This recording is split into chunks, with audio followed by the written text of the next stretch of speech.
Hi, this is Sean Law from Sydney Lorcana, here to talk about my Store Champ winning Blurple Toolbox ramp control deck. It's the first time since I made this channel that I've actually won a Store Champ, which was nice because when I set up the channel, or the idea to set up the channel came from when I won 2 set champs during Azurite C with the Scar promo and playmat. So here to just give a breakdown of the deck, because it's a bit different than your standard Blurple deck. I went for a more toolbox style, which gives a bit less consistency but gives you more flexibility in multiple matchups, as you've got some silver bullets that help a lot with particular matchups. So I'll just talk about, I guess, some of the points on the deck. So the first thing that sticks out is that I'm running 9 pieces of ramp. I've got 4 Tipo, 4 Sail the Azurite Sea, and 1 copy of 1 Jump Ahead. On the day, that helped me greatly, as there was only 1 game I played on the day where I had no ramp at all, and I find that even though 1 jump is uninkable and it's not a great top deck later on in the game, when you don't have ramp on turn 2, I find that this deck falls a bit behind. So I was fine with having the additional uninkable, but having an additional ramp spell, and also you can sing 1 jump with Tipo, so in some matchups you can effectively get a ramp spell plus still playing a 4-drop. Now the next thing I'd like to talk about is the 2-2 Iago and Madam Mim Elephant split. So I found that when playing against aggro, Madam Mim Elephant was quite helpful, because if they didn't kill your 1-drop and 2-drop, or just having, if you played a 1-drop on 1 and another 1-drop off a Sail the Azurite Sea, having a 3-7 stat line meant in the steel matchups and the aggro matchups, it's quite a difficult body to shift, because getting rid of 7 willpower with strength is quite difficult that early in the game, and the ability to move the damage across it at the start of your turn also helps with getting rid of readied characters that are still drying from their last turn. However, I found that in the mirror match, Iago on 3 after ramping is really good, particularly if you're on the draw, because if you're on the draw and you go Genie on 3 after they've played a Genie, then if they play the Elsa, you essentially lose your 4-drop, and they still have a Genie and Elsa left, so you're pretty far behind, unless you have exactly Bell to get rid of the Genie, but then you still got to deal with an Elsa that's evasive. So I thought that yes, rather than picking one or the other, I thought I'd just pick both. And I found that, when I was playing the mirror match, Iago was really good, particularly when you play it maybe even later in the game where you have the Cogsworth to give it rush. So it effectively plays like how Maui in Ruby Amethyst used to play, because it just comes in, takes something out, and if they don't have the action to get rid of it, it's a huge body that just sticks there and can keep contesting the board. It can one-shot a genie. So it's got, very good stat line being a 4/6. And the the other thing you might notice is that I'm also running 2 copies of Baymax. The purpose of running that is it gives you a bit of reach, which is quite useful when you're in the mirror match and you sometimes just need to get that extra bit of lore, sort of like a Cobra in Purple Steel. And also it against aggro and mid-range decks, once you've wrested control, the gameplay of this deck is to just try and quest out relatively quickly. And because a lot of your characters have high willpower, they'll often have damage on them as they're contesting the board. So the Baymax will often quest for 4 because it's healing 2 for 2 lore, and then also questing for 2. And it's also got a big willpower, so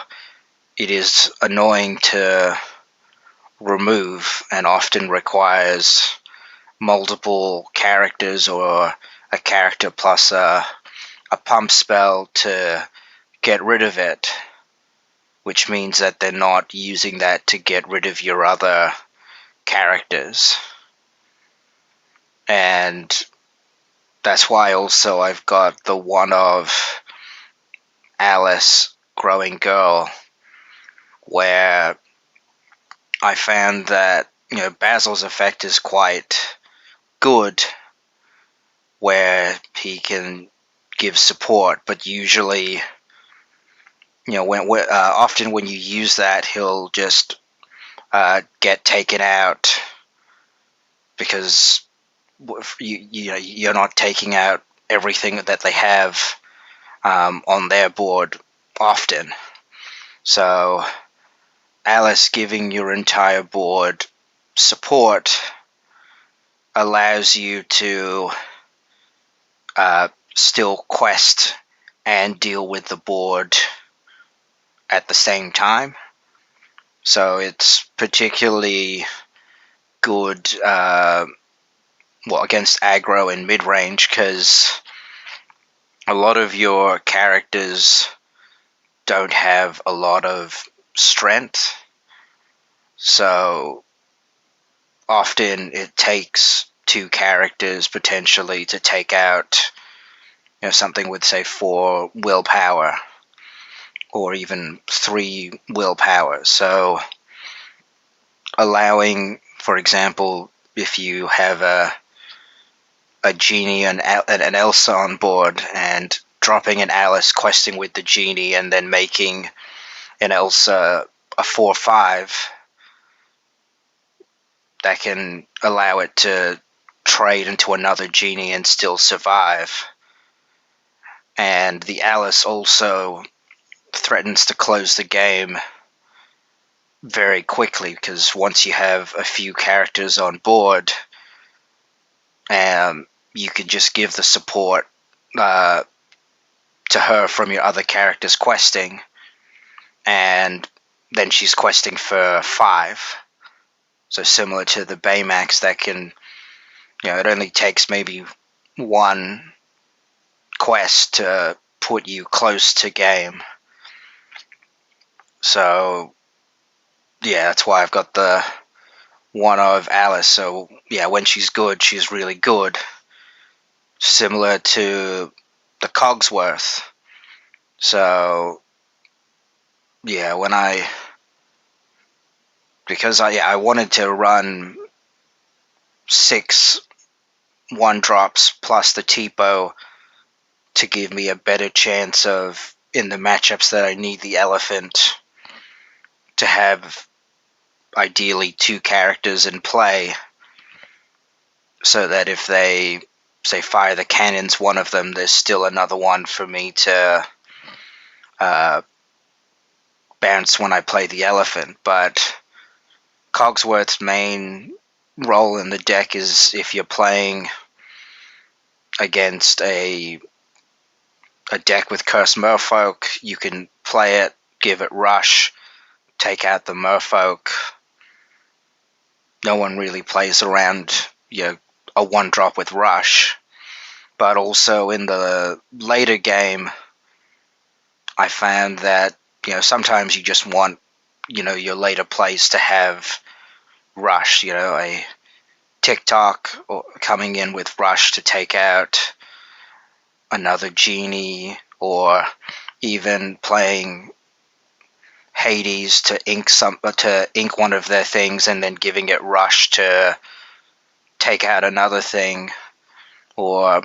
often I also do it with playing a bell on turn, effectively playing a 6-cost bell, but it comes in, takes out a daisy or some other 4 willpower target and survives. So that's why I like the one of Cogsworth, because sometimes when you don't need to play it early, you can just keep it in your hand and you just know that, all right, well, if I draw something and I need to give it rush, I have that option to give it rush, and no one really is going to play around you giving rush to a character that doesn't normally have rush. And yeah, that's why. And then the reason for running the 2 hypnotic strength was I noticed that I haven't really got an answer for Iago in the mirror other than Into the Unknown or a Hades, or trying to do damage moving shenanigans with Bell. So I thought that, whilst a lot of people I've seen are running 3 hypnotic strength, I thought that I could squeeze in 2, because when they're good, they're good, and this deck has a lot of card draw, so you end up seeing a lot of cards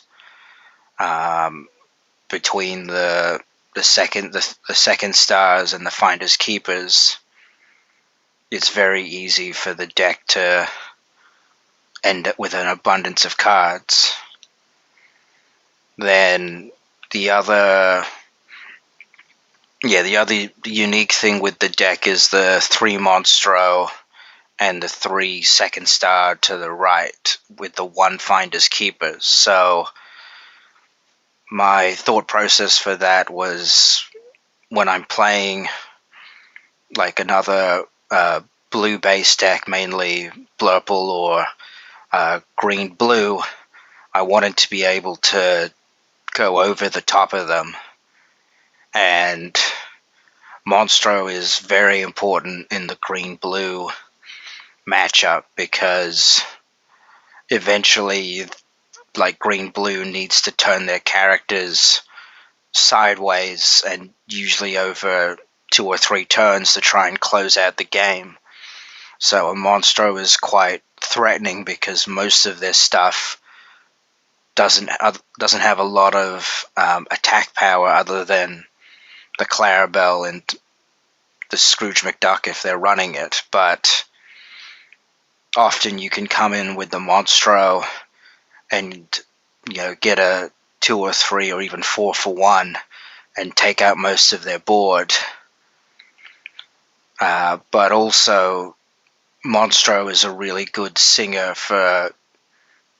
second star to the right, because once you use him to sing, you've drawn 5 cards. If you have any other character ready other than the 1-drop characters, you can discard a card, ready him, and then sing a second star to the right. So you've effectively drawn 10 cards for the cost of 3 cards, which still puts you very far ahead. And yeah, that's why I wanted to run 3 copies of second star, because I found with Finders Keepers that sometimes I just I don't really have the time to take a turn off to draw 3 cards, whereas second star, all it takes is often 2 characters, because there's so many top end characters, for me to be able to sing it and then use my ink to play another threat or another answer on the board. Then the other 1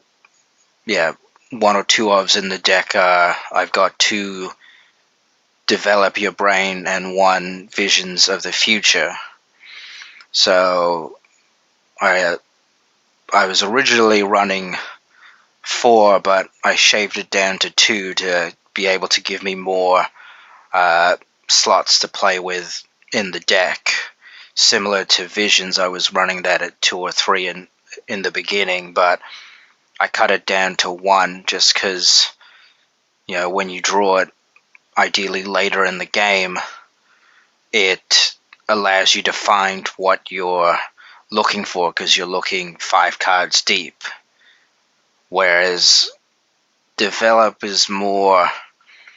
I like to play it either early to try and ensure that I have ramp, or that I'm drawing a relevant 4-drop, or when you're playing, ideally you want to be using all your ink each turn, and so top decking that later on to find an answer, or sort of just playing it to fill out as a curve filler, was quite useful. And yeah, that's why I still think that it's good to run some copies of Develop Your Brain and Visions of the Future. Now, you'll notice that I'm only running 3 copies of Bell and 3 copies of TikTok. That was so that I could also shave a bit of space to fit more of the toolbox in the deck, because between Elsa and Belle, I'd rather be drawing Elsa, particularly after I've played a 4-drop, to contest the board and exert something that your opponent doesn't want exerted, rather than challenging with my 4-drop and then moving the damage over. But much later in the game, when you've got a lot of characters with a lot of damage on it, the Bell being able to get rid of characters with 3 toughness or resist 1, or even getting rid of Calhoun's is quite useful. And the Bell and the Baymax also are quite helpful when you're playing against any deck that runs Go-Go, because they also ensure that your characters are usually they don't have a lot of damage on them, which means that you're less likely to get blown out by a Go-Go potentially going for like 4 or 5 in one turn. And then the other thing you'll notice is that I haven't got a copy of Big Elsa. Originally I was running 2 second stars and 1 Big Elsa, but in order to keep the uninkable count down, as much as I like the Big Elsa, particularly because she's got a good ability and a good shift target, I wanted to try running 3 second star, and that was whereas Hades is always going to get rid of something, and I found that to be more useful than Elsa's ability to slow your opponent down and be a 3-quester compared to the 2-questing Hades. So for this store champ I decided to cut the Elsa and just put the 3rd second star in, and I found, at least on the day, that having more than 2 copies of second star, it was very often I would see it at the right time and enable me to potentially chain it into multiple ones over sometimes even a couple of turns, and just put me so far ahead that my opponent didn't really have much chance of catching up. So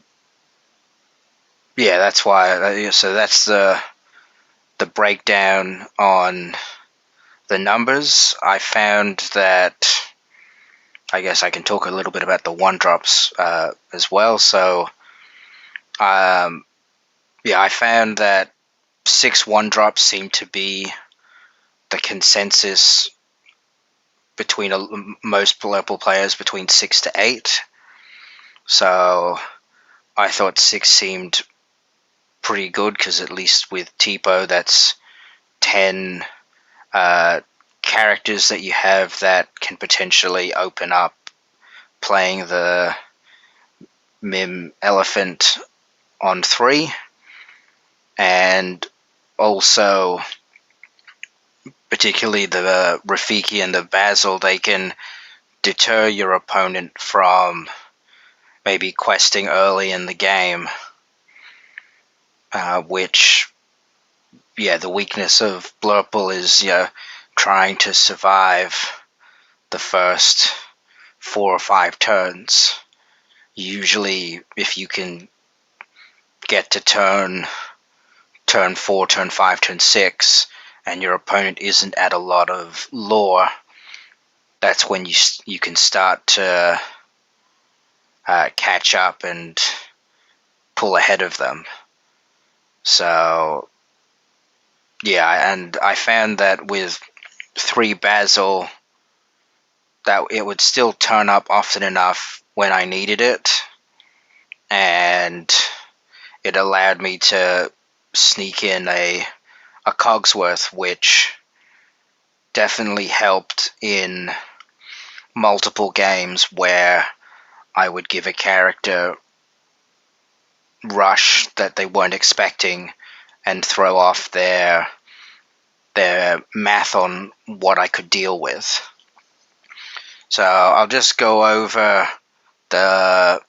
matchups that I had on the day.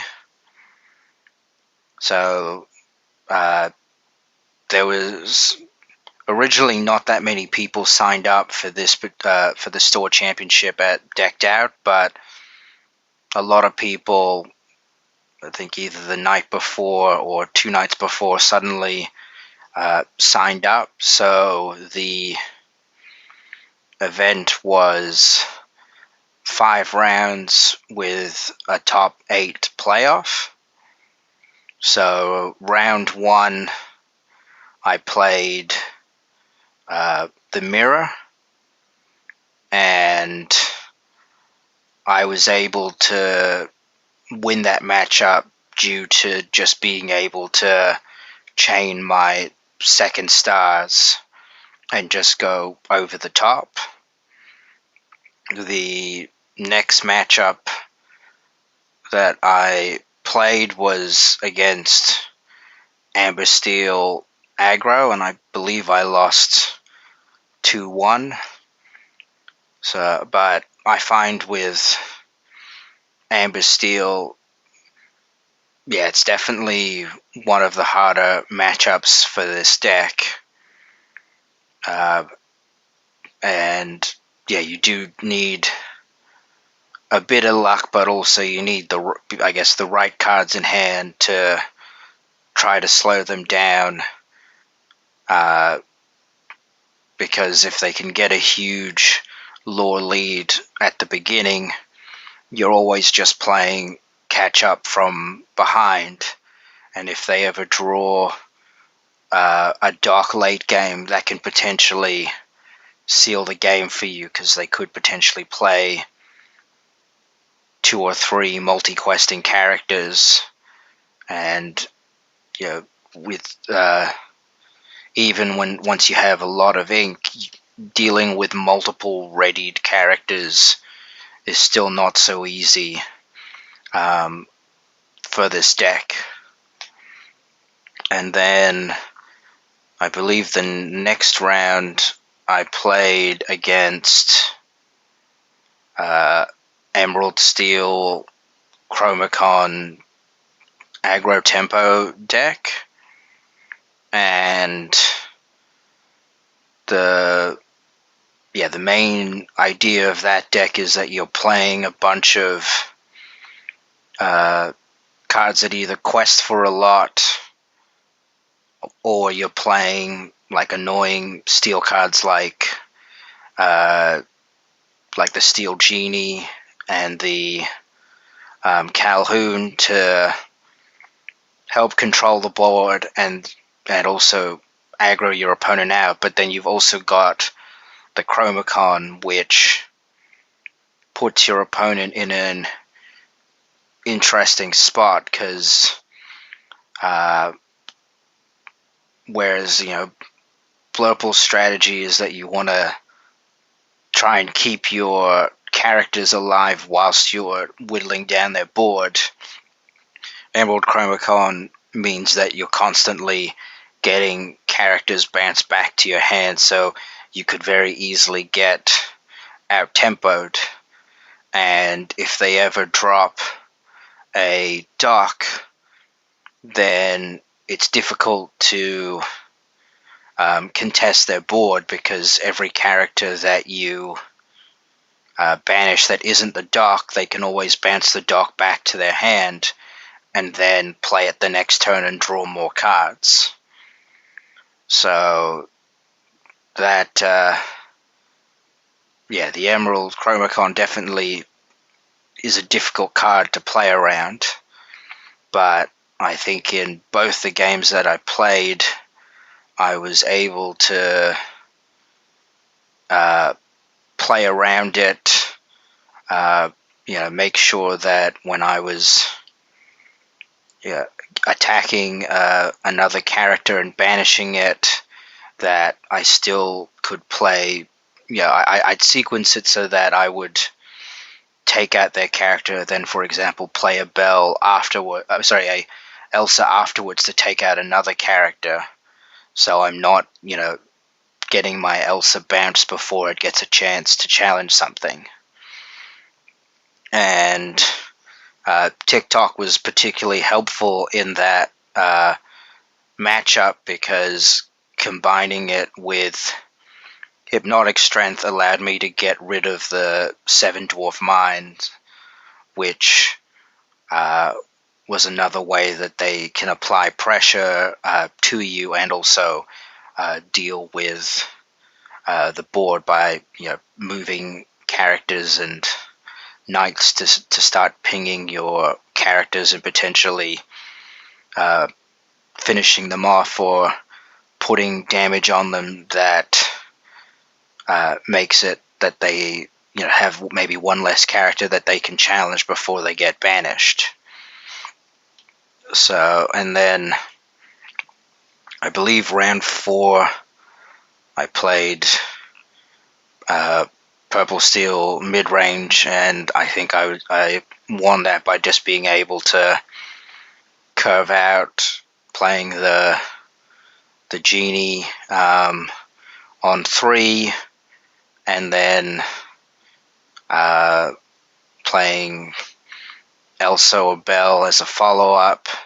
to help me contest the board. And even though we're running the same or similar purple cards, because of the ramp allowing me to play it effectively a turn earlier, it definitely helps in that matchup. And then in round 5, I was paired against the mirror again, but we managed to work out that if we ID'd, we'd both make top 8, whereas if we played it out, that wasn't certain, so we ID'd to get into the top 8. And then, so in the top 8, I ended up, I think due to breakers, being ranked 3rd, and I ended up getting paired against the person who I was going to play in round 5. And because I was the highest seed, I went first, and I was able to, I won that one, I believe 2-1, mainly being able to just chain my second stars so that I just had more cards to work with, and also go wider on the board.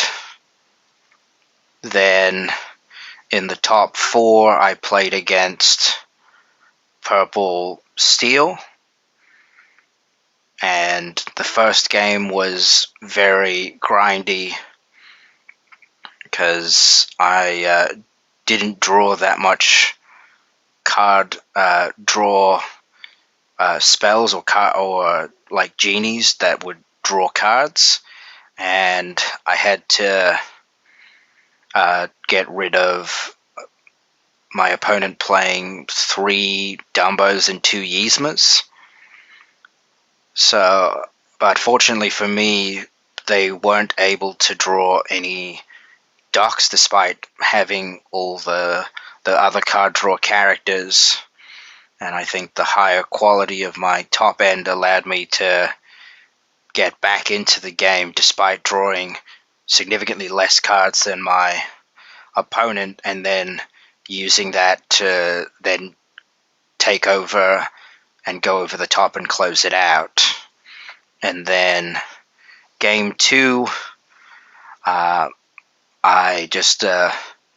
curved out, and I just had all the right answers to what they played, and didn't really allow them to draw many cards, and that enabled me to again go over the top and win the second game. And then in the finals, I played the same green steel Chromacon deck that I played earlier, and because I was the highest seed, I went first, and I got a bit lucky because in the first game, my opponent, after they mulliganed, they ended up with 3 Fire the Cannons, and then drew no docks to refuel their hand. So once they dealt with my early characters, they just ran out of juice, and I was, even though they had the Chromacon, I was able to ignore it because I was questing for more and drawing more cards. And then in the second game, I used a lot of my evasives to control the board and not give Calhoun good targets. And they also helped check the Seven Dwarves mine and allowed me to play around the Chromacon by just being very difficult to target because they're evasive. And I think I also drew a number of Elsas, so they weren't that good options to bounce back to my hand from the Chromacon. So I was able to take that